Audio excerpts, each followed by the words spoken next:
What is going on, A to Z Sports? Sam Phelan here with you live for Titans at 2 here on a Monday afternoon. I am back from Mobile, Alabama, back in the saddle here in Nashville, Tennessee, with some Senior Bowl takeaways to discuss and some Titans draft selections to potentially discuss, because today I want to get into some of the mid-round talent that the Titans could target. I want to have a bit of a conversation about what could happen at the top of the draft for the Titans, then get into some of the names that I will be keeping my eye on if the top of the draft goes like I predict it will go. I will have a mock draft as well coming out on A to Z Sports later today for all of you guys to check out and read some further thoughts about what my early predictions are for the Titans in the 2024 NFL draft. But I want to look at some of the guys that I had a chance to witness up close and personal at the Senior Bowl last week in Mobile for potentially names to watch for the Tennessee Titans. So while all of you guys are filing in today, as Dylan says, I am on time and I'm ready to go here on a Monday afternoon. And I will remind everybody that Titans at 2 is sponsored and presented by my friends over at the Aura app. Let Aura do the hard work at keeping you safe online, because the internet is a big and scary place and people can find anything from your full name to your personal email, home address, phone number, even your relatives, that it can be found online. But Aura found 30 data brokers that had my information removed so that I'm no longer getting robocallers, telemarketers, spammers, and other people that want to learn more information about me. My phone does not get notified with no caller ID when I look down at it, and that's thanks to the Aura app. They also have a VPN, a password manager. They've got real-time credit and identity theft monitoring and internet parental controls. Literally whatever it takes to be safe online, Aura has you covered. And you can get a 2-week free trial just to test it out and see what I'm talking about when you sign up and use our link. It's aura.com/ATOZ. That is in the bio to today's show, aura.com/ATOZ, making Titans at 2 happen. And let's talk about these mid-round talents. Titans Rossi says he feels like there's going to be a lot of mid-round type of steals coming up in this upcoming draft. And I do think it is a draft class overall that benefits the Titans with the depth that are at certain positions. I really feel like the two position groups that are extraordinarily deep in this draft class are going to be offensive line, particularly offensive tackle and cornerback. Two needs for the Titans that I think I'm watching guys out on the practice field, O-linemen and cornerbacks, and I'm like, man, this guy can play. And I'm looking and they've got 4th-round grades or 5th-round grades or are, pretty far down on the consensus big board for how they're being judged and rated. And so I think the Titans have an opportunity here to potentially address multiple needs in one draft. And Ran Carthon, Brian Callahan's first draft together as a pair. The entire the draft starts with that 7th overall pick, and what Kenneth says is 3 needs. I believe, and Connor says, you think wide receiver not as deep as corner. I'll address that in a second, because I think these 3 needs that Kenneth is referring to are clear to everybody. Offensive tackle, wide receiver, cornerback. Those are the 3 needs that the Titans need to find a way to address and improve in this draft. If not with elite players at the top and with some of their top picks, at depth, and you need to acquire multiple guys at some of those spots. The question is how much of a priority the Titans put on certain positions, right? If it's Joe Alt at number 7, now you might need to make sure you're taking a receiver in the 2nd round. Maybe you take Malik Neighbors at 7, and you feel better about your chances of taking an offensive tackle in the 2nd round. And so the types of groups you're going to be looking at depend on what you take early on. But I believe that corner is deep and deeper than wide receiver, which is why I believe that the Titans will not be taking a cornerback in round 1, obviously. That one feels obvious. But even in round 2, I think that cornerback is the position the Titans are going to be able to wait until round 4 to address, because I think the depth there is so good. And honestly, my mock draft will be coming out on A to Z Sports here in a few hours. But the reason that I think the Titans might go wide receiver at number 7 is because I was not impressed with the depth of the position at the Senior Bowl. Obviously, not everybody's at the Senior Bowl. There are guys like Adonai Mitchell and different guys who are projected round 2 wide receivers. Let me pull up the consensus big board at receiver right now. I mean, Harrison Jr., Neighbors, Odunze, Brian Thomas Jr., Keon Coleman, Troy Franklin, Adonai Mitchell, Xavier Worthy. Those guys are not at the Senior Bowl. I did not have a chance to look at them. But Ladd McConkey, Xavier Legette, Devontae Walker, Ricky Pearsall, Johnny Wilson. These are guys that were at the Senior Bowl that I did have a chance to see up, and quite frankly, was not impressed with any of them. Like, Brendan Rice is interesting. I talked to him on my last Titans at 2. Talked about him on my last Titans at 2, where I think there's a ton of upside there. He's probably going to go in the 5th, maybe the 4th round. I like the play strength. I just worry because he doesn't separate well, and I don't think really has a full route tree. And I recorded my last Titans at 2 after day 1 of Senior Bowl practice, and Brendan Rice did not have a good rest of the week. Lou Man says, hey, Keon Coleman's interesting. I agree, but Keon Coleman, I don't think will be there for them at 38. So this is the other game that we have to play, right? Is looking at that big board. Troy Franklin, Keon Coleman, Brian Thomas, all projected to potentially be first-round picks. They're at 20, 22, and 28 on the consensus big board. If you're following this as like who's available, the Titans' options are really going to come down to a lot of the guys that I just brought up as the Senior Bowl. So I haven't seen Mitchell in person. I haven't had a chance to see Xavier Worthy in person or Jalen Polk in person. Ladd McConkey kind of is what he is. I think he was as advertised for the most part and didn't really stick out to me as being all that special. Not a lot of size for Ladd McConkey, and I'm not sure there's a real fit in the Titans offense for what they need. I do think Rashid brings up a good point that if you're in a spot where there's a tackle that I like that I'll talk about at 38 that I think will be there. But if you've already taken Joe Alt and the receivers that you want maybe in the second round aren't there, this is a trade back spot potentially. Reminder, the Titans don't have a third round pick, and acquiring a third round pick to me could be a priority. I have a hard time because I'm going through a lot of these middle round talents, which I view as like rounds 2 through 5 potential talents. And knowing that you're picking at 38 and you don't pick again until the 100s. And so there is a big chunk of players that you're not even going to have a chance at drafting because they won't be available. So I don't hate the idea of trading back from 38, and maybe you try and get back into the third round. Dylan says, could a trade back come with a third? I think it depends how far you go back. And if there's a player on the board that a team feels is valuable enough to move up. I mean, just think about what the Titans gave up. I do believe they moved back in the third to move up in the second last year when they traded up for Will Levis. So it really depends. Chris thinks the Titans should just pick the best player available each round, which I do think is going to be the overall strategy of the organization. I don't believe Rand Carthon and Chad Brinker are going to be picking for need necessarily. And I do think that they are not afraid to trade down if there's not somebody on their board. But I think you have to come away from at least these first 2 rounds with an offensive lineman. And quite frankly, if the number 7 overall pick isn't a wide receiver or a tackle, what are we doing?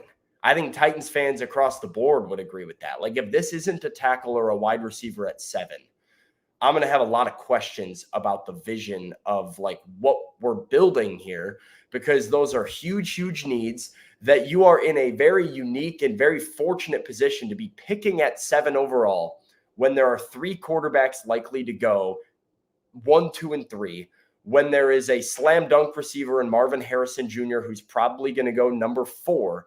And so you are going to have a choice of wide receiver or offensive tackle talent that is very much at the top of this draft class. There could be a tight end in Brock Bowers that goes number 5 and moves some of those positions back to you. So if it's not an offensive tackle or a wide receiver, I'm going to be confused. But that's a different show, a different topic. More of my thoughts on where the Titans will go at number 7 in my mock draft, which comes out later this afternoon. Let's look at just ideas that I have and guys that impressed me at the Senior Bowl that could be available in some of these middle rounds. So I'll start with the guy I've talked about the most, and I'll try and not sound like a broken record here talking about Patrick Paul. But this is my target for Tennessee at 38. You see his consensus big board ranking at 42. This is a player that has length, that has size, that has athleticism, that has a lot of competitive fire, something the Titans did not have last year at left tackle with Andre Dillard. And when I listen to Brian Callahan talk about what he wants in a pass protector, he says, well, somebody who's experienced in pass protection, somebody who has length. Look at those 36-inch arms, 36-plus-inch arms for Patrick Paul. Somebody who's got good size, 6'7" and 333 is pretty phenomenal size. And I tell you, he is an athlete because Patrick Paul is a boxer who gets his cardio in that way, which helps with his footwork and hand-eye coordination. Sometimes plays a little too upright, needs to work on his hand placement, which will allow him to anchor a bit better. Needs to work on his technique when bringing the contact to his defender and run blocking. But I think there is so much here that is like makes my eyes pop a bit. And then you add in the fact that he's experienced playing over 40 games at the University of Houston as a starter at left tackle in an air raid offense. He knows pass protection very well. And this is somebody I'd love to let Bill Callahan get his hands on with the 38th overall pick. So he is the highest rated of the players that I'm going to talk about today. But if it is Malik Neighbors at 7, if it is Rome Odunze at 7, if it is the wide receiver weapon on offense, watch Patrick Paul for being the tackle option that the Titans could develop and potentially just start off the bat on the left side. I also mentioned how corner is the position I think the Titans can wait on. And this is my 4th round corner that I'm loving for the Titans right now. It's Cam Hart out of the University of Notre Dame. You see his consensus big board ranking right there is at 118. So I have my eyes on Cam Hart potentially for the 4th round. 6'2", weighs over 200 pounds with a wingspan over 77 inches and over 32-inch arms, which for a corner is fantastic. So great ideal length. He moves really well, over 30 starts, and has been playing on Notre Dame's defense since his freshman season. So 4 years of playing football at Notre Dame and over 30 starts total. Good instincts. And then I was really just impressed with his movement, his mobility, how fluid his hips are. Good speed and ball tracking. Didn't get beat on vertical routes very often. Seemed to run well with wide receivers. Had an interception in one-on-ones, which was rare. And as Connor says, big arms for a corner. He can cover a lot of ground just with his arms alone. Possibly some issues getting broken down across the middle. But I'd rather a guy have some struggles going inside where you're basically forcing receivers to go back across the middle into coverage versus a guy who gets beat off the top. I like Cam Hart a lot, especially if he's going to be there in the 4th round. And this is part of the cornerback depth that I'm talking about at the position. I think his physical tools grade a lot better than his production even did at Notre Dame. He didn't have an interception for Notre Dame, but he's very patient at the line of scrimmage. His back pedal is very controlled. And when I see a guy whose back pedal is very controlled and he plays with a lot of patience and he has the athleticism and speed to run with somebody, I look at a corner who can at least be a productive cover corner at the next level. So maybe he's not your ball hawk. Maybe he's not your 4 interception cornerback 1, but I think he can be productive, especially against bigger wide receivers with all of the size and length that they have. I hope he's there in the 4th round. Like I said, the consensus big board has him ranked at 118, and I'm trying to think off the top of my head. The Titans pick at 106 in the 4th round. So I feel okay that he might be there. You never know. Obviously, the draft is so unpredictable, and somebody could pull him off the board in the 2nd round. But Cam Hart impressed me this past week. I think he's helping himself. I think he's helping his draft stock, and that is just one example of what the Titans could potentially do at cornerback in the 4th round. And as Top Tier says, of course, what we're all thinking. Wish there was a 3rd rounder in here. Yeah, Charles says we need a cornerback 1. That's the issue. Sure, that is an issue, but the Titans also don't really have a single cornerback right now. Christian Fulton is a free agent. Sean Murphy-Bunting is a free agent. I think you need to add at least 2 this offseason,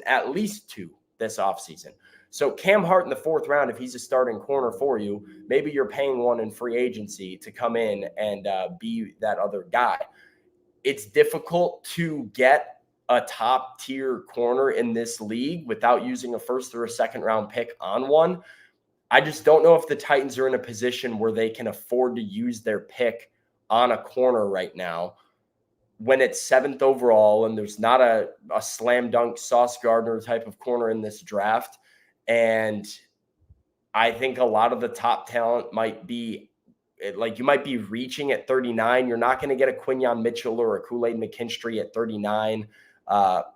I don't know. I think this is the position that they wait on. But I agree with you. They do need a cornerback 1. But they also need multiple cornerbacks. And I'm all on board of acquire good players. And so maybe they go and they pay a free agent corner. And that's where their big CB1 comes from. And a guy like Cam Hart can be complimentary. I've got a couple more names, 3 more names actually, that we'll go through somewhat quickly here. One of them is a wide receiver. I know I was just bashing the wide receivers, but I do have one wide receiver that I would look at in the middle rounds if I'm the Titans. I'll tell you who that is after I tell everybody about NFL flag football and Titans flag football leagues, which are in and around Nashville and a once-a-week program coming up. You've got 13 days until registration closes. Registration will close February 18th.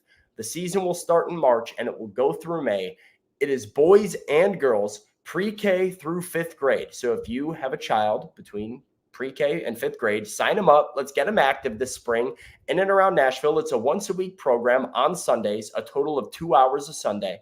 Not a huge commitment, but a great opportunity to stay active this spring with the Youth NFL Flag Football Leagues. There is a link in the description of the show today. So go sign up. Again, registration closes February 18th. Visit TitansFlagFootball.com.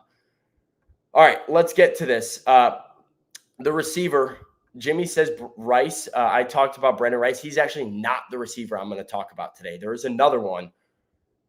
Frankly, the only wide receiver that I thought looked awesome at the Senior Bowl. There was a lot of he's okay. There was some Brendan Rice's who I was like, I'm intrigued, but I'm not sold. There was a lot of I'm out on this guy. There was a couple guys like let's go through the big board again. Devontae Walker was shocked at how poorly he caught the football, was shocked at his inability to catch.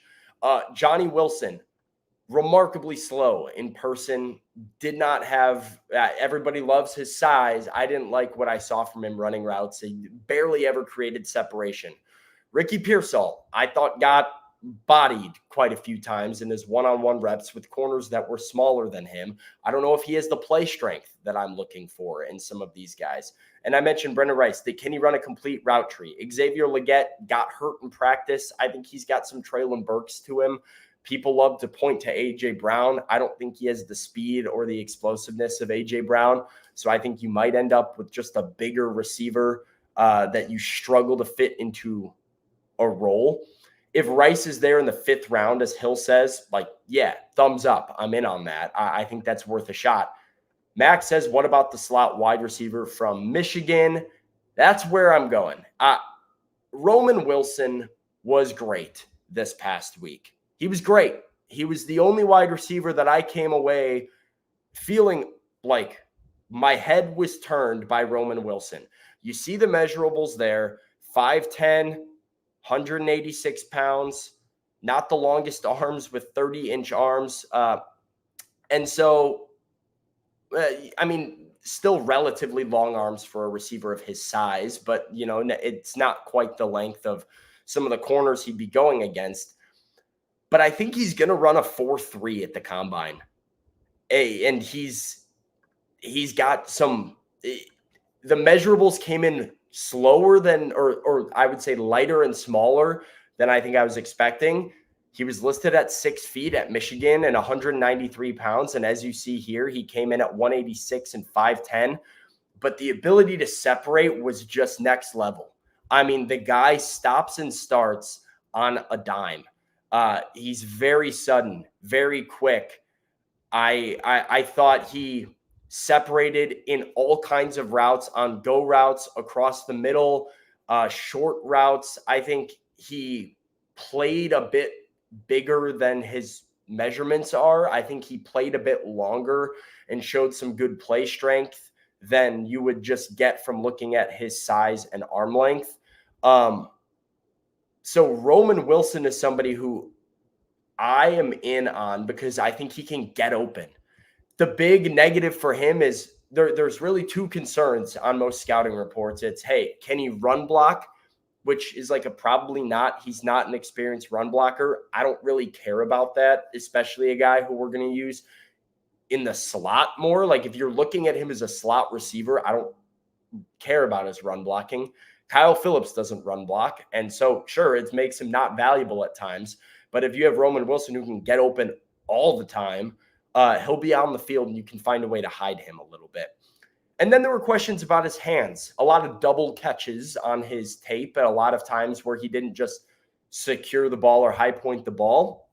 And I actually didn't have an issue with that watching him in person at the Senior Bowl. I thought he caught the ball very consistently, better than a lot of those other guys I just mentioned. And Gabriel says he thinks he's a decent run blocker for his size. Watch the reps at Michigan where they run all day. So, and Eric says, I'm pretty sure he can block. Corum was in the backfield. Yeah, I mean, that's just what the scouting report said. Obviously, I didn't have a chance to watch his run blocking at the Senior Bowl. That's not really a drill that they did. But I did watch his ability to get open and create separation. So the issue here is the consensus big board has him at 74. And as we mentioned, the Titans don't have a 3rd round pick. And so the Titans pick at 38 and then 106, which puts them in an awkward situation if Roman Wilson is probably going to be the slam dunk 3rd rounder. I just don't know how they get him. Unless they trade back from 38 and maybe you reach on Wilson in like the 40s, maybe he's just high on your board, or maybe you trade back from 38 and you get a pick that's up in the 70s and you can go grab Roman Wilson. I like the player. I'm waiting to see the scenario in which the Titans drafting him is realistic just based on the fact that they don't have 3 picks in the top 100.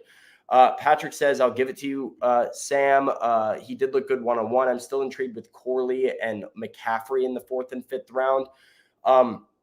Yeah, I think McCaffrey is productive. I just think there's a ceiling on him because I don't know how he is as a downfield receiver. I think he did a really good job at like good speed, can separate in short areas. I think is dangerous with the ball in his hands for run after catch. I'm not sure. I just don't see Luke McCaffrey being a beat you one-on-one down the field contested catch guy. And I think you need to be able to have that in your arsenal to be like a true wide receiver. So if you're looking for a guy for the Titans to just be a slot guy and be impactful in that way, Luke McCaffrey is a really good option.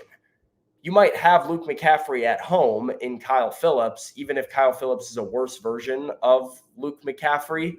And I think when I look at these wide receivers in this class, I'm trying to figure out who is the well-rounded fit that can slide into this Titans offense, be a guy that gets open quickly to help Will Levis get the ball out of his hands fast, be a run blocker, can also create space downfield on some vertical routes and can be valuable. That's why I like Roman Wilson. I don't see that in Luke McCaffrey. But hopefully, at least in my eyes, that's Malik Neighbors. That's Rome Odunze. That's one of these first-round guys. And the need to get that guy, right? I'll feel really good about a possibility of going and getting a Luke McCaffrey in round 6 or round 5 or whatever it is, if you've already added to the receiving core, either in free agency or the first round of the draft. Keep in mind, free agency comes first in the middle of March. So if you've added a receiver opposite of DeAndre Hopkins and you've got a couple of like an X receiver and a Z, maybe you are more comfortable adding somebody to the slot who can just get the job done and create some space. Two other names that I will just throw out there. This is Christian Haynes. So get familiar with his tape.